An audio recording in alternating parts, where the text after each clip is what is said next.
Bonjour à tous, donc pas de petites feuilles, pas de stylo, une vidéo avec le clavier que les abonnés reconnaîtront peut-être.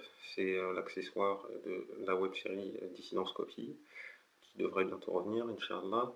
Et donc si je prends cet accessoire, c'est juste pour introduire le fait que je vais filmer mon bureau.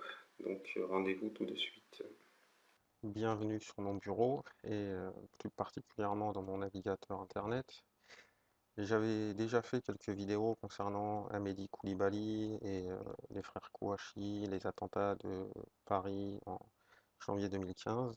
Dans les vidéos que j'avais faites le concernant, il y en a un petit peu dans Suis-je Welbeck, surtout Mera Jumeau, lecture complotiste et le complot à l'Hyper Charlie ou Cacher Hebdo.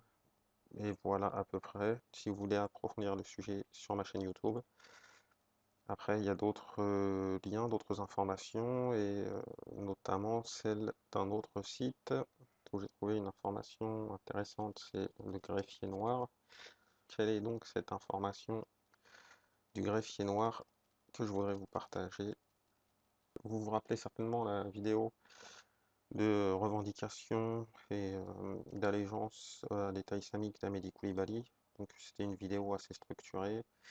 Il y avait plusieurs plans, on le voit avec son manteau, on le voit aussi avec un khamis, toujours avec son fusil mitrailleur, avec le drapeau de la Daoula, et il y a de nouveau son manteau. Il avait aussi une autre prise de vue avec un gilet pare-balles, et c'est surtout ce plan de vidéo qui est significatif pour le greffier noir, car ils se sont intéressés au livre.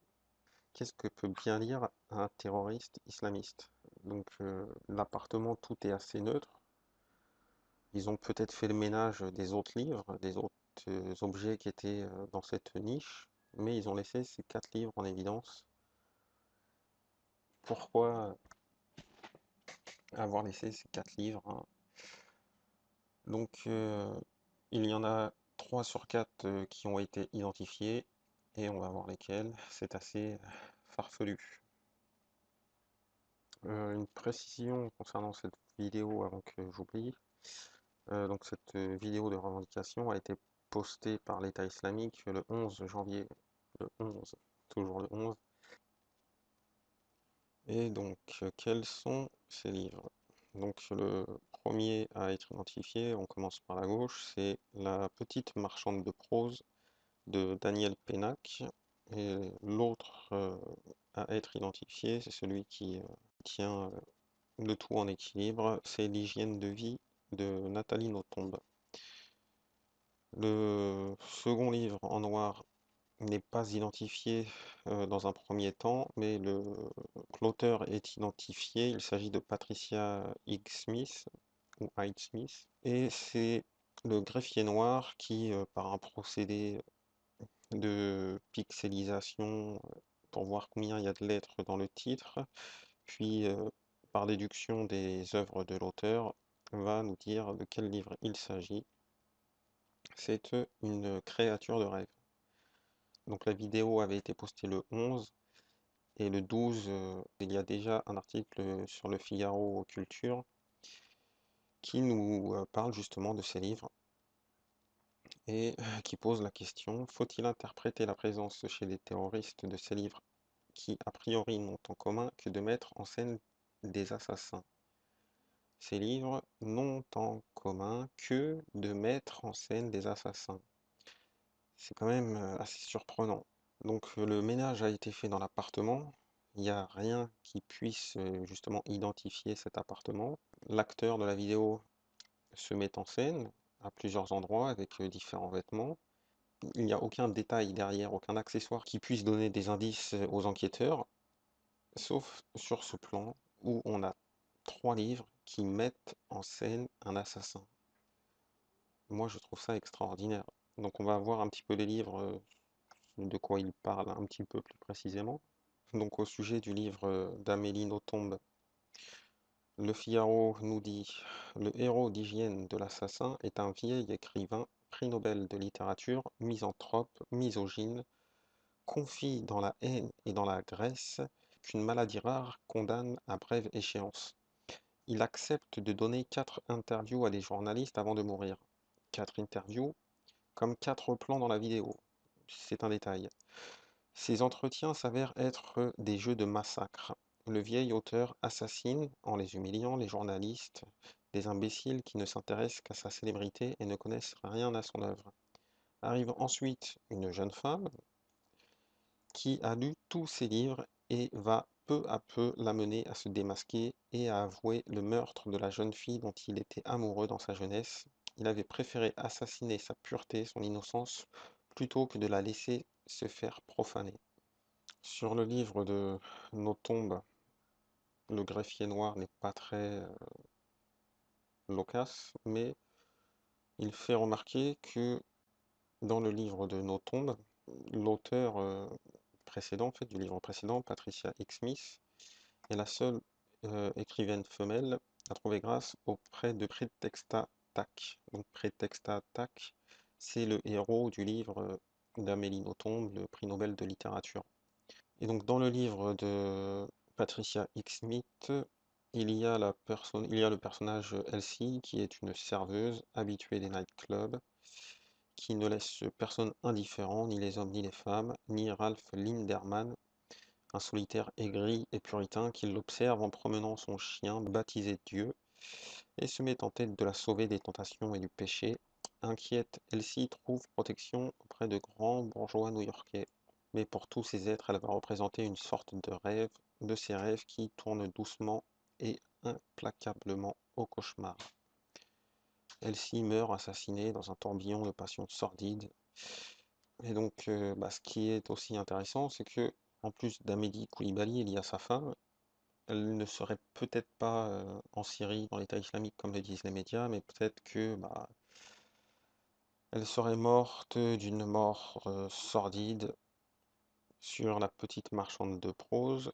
Le Figaro nous dit, donc ce livre de Daniel Pénac met en scène 2 mondes, celui de la famille du héros, Benjamin Malocène, le quartier bigarré et populaire de Belleville, et celui de l'éditeur qui l'a embauché comme nègre pour une gigantesque opération marketing. Il doit incarner publiquement un mystérieux auteur de best-sellers dont nul ne doit connaître les traits. C'est une maison d'édition encombrée de premières personnes du singulier qui n'écrivent que pour devenir des troisièmes personnes du pluriel. L'innocent Malocène va être une victime d'une tentative d'attentat et devenir un bouc émissaire. C'est le combat de l'innocence affrontant l'imposture. Donc c'est assez succinct comme description de livre. Le greffier noir nous en donne un petit peu plus. Il y a quelques détails marrants. Donc derrière Malocène, le nègre littéraire, pas le nègre physique comme Koulibaly, a donc été victime d'un attentat, comme le disait le Figaro. Mais derrière notre bouc émissaire, derrière le pseudonyme de JLB, se cache en réalité l'ancien ministre de l'Intérieur Chabot. Donc ce petit détail quand même dans le roman est aussi significatif. Il y a une autre info du greffier noir, c'est que ce troisième livre, Hygiène de l'assassin d'Amélie Nothomb, a eu une adaptation cinématographique que l'auteur n'a pas approuvée. En fait, c'était un film de Jean-Yann, désavoué par Nothomb, mais il y a eu une pièce de théâtre, Hygiène de l'assassin, qui est disponible en vidéo. Et on sait qu'à notre époque, les écrits ne sont pas très suivis. Et donc ils ont été voir cette pièce de théâtre de Nothomb et ils ont découvert, entre guillemets, un frémissement de vue juste avant la perpétuation des assassinats sur une pièce de théâtre qui est la mise en scène d'un livre dans la bibliothèque de Koulibaly. Donc voilà, vous pourrez retrouver le greffier noir dans les liens, les 2 articles sur mon blog. Les hyperliens sont en rouge, n'hésitez pas à cliquer pour retrouver l'article du Figaro, du greffier noir et le reste qui a été évoqué. Donc pas d'hypothèse farfelue, je pense que l'information plutôt complotiste est assez farfelue pour se passer d'une hypothèse. Par contre, il y a une information que je voudrais vous partager, vu qu'on est dans la littérature. la sortie prochainement du numéro 2 de Patience.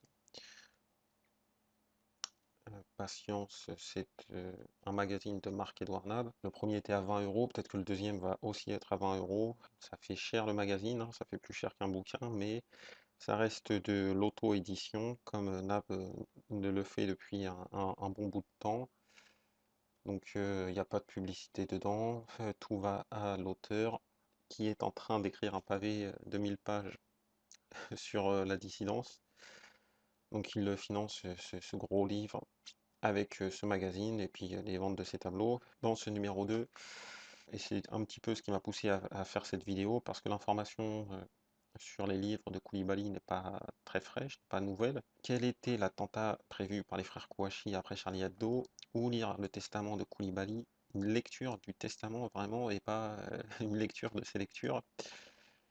Puis plein d'autres questions, toutes les réponses à toutes ces questions et à bien d'autres même sont dans Patience avec plus de 80 photos, 640 000 signes. À bientôt sur Marc-Édouard Nab. C'est pas une vidéo promotion, hein, je touche pas mon billet sur son bouquin, mais voilà, c'était aussi une information vu qu'on est dans la littérature. Bonne continuation à vous.